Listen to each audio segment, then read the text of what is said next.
Welcome to a review and tasting of the Ailsa Bay Single Malt Scotch Whisky. Now, this is available from ailsabay.com amongst other major whisky outlets. And it comes in at 48.9% volume and it has 70 centilitres in this particular bottle. So what claims to set Ailsa Bay aside from other whiskies? Well, several things. Firstly, if we just take a look at the packaging itself, this is really quite nice, displaying the bottle just behind the cardboard packaging. And the top of the actual bottle itself has this ceramic disc inset into it. Now that may change in subsequent packaging runs, but certainly for this particular one, that's a really nice feature. So what else sets it aside? Well, essentially we've got a couple of ratings here on the bottle, ppm and SPPM. Might not mean much, sure. It might indeed, you may well know that these are. Let's just go through those. These are the precise measurement of the phenol content in parts per million. So in this case there are 21.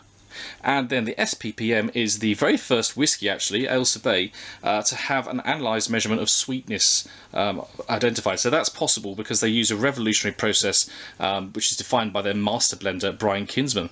The whisky itself is defined as having 11 SPPM within it, which gives it the perfect balance, it claims, between the peat and the sweetness. That's something we're going to look for when we do the tasting.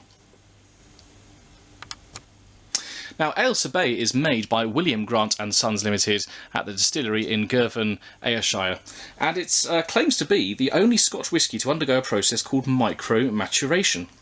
So what happens here is the distillery's new make spirit is first filled into Hudson Baby bourbon casks between 25 to 100 litres in size for around 6 to 9 months.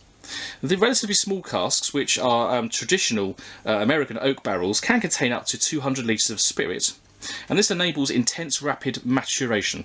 The liquid is then transferred into virgin first fill and refill American oak casks for several years, and the process is the first of its kind within the Scotch whisky industry. So this whisky is claiming to cut new ground, and we're certainly looking forward to seeing if the taste lives up to the expectations as well. Okay, so let's see how this Ailsa Bay is on the nose. Right, straight away there you're really hit with that peaty, earthy aroma coming through really strongly there.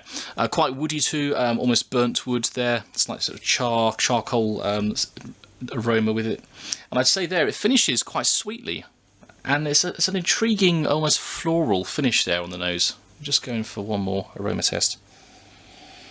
Yeah, almost caramelly sweetness at the end there, so that's really quite intriguing.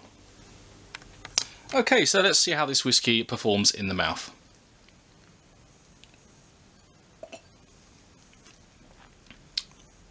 It's quite a medium texture, very dry finish, and it's yeah, that peat does come through, but there is a sweetness with it at the end there. I think that might be the sort of apples, burnt apples taste coming through slightly at the end.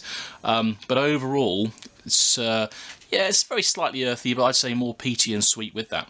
Really quite pleasant. And again, obviously tasting is very subjective, so do make up your own minds by trying this for yourself from ailsabay.com.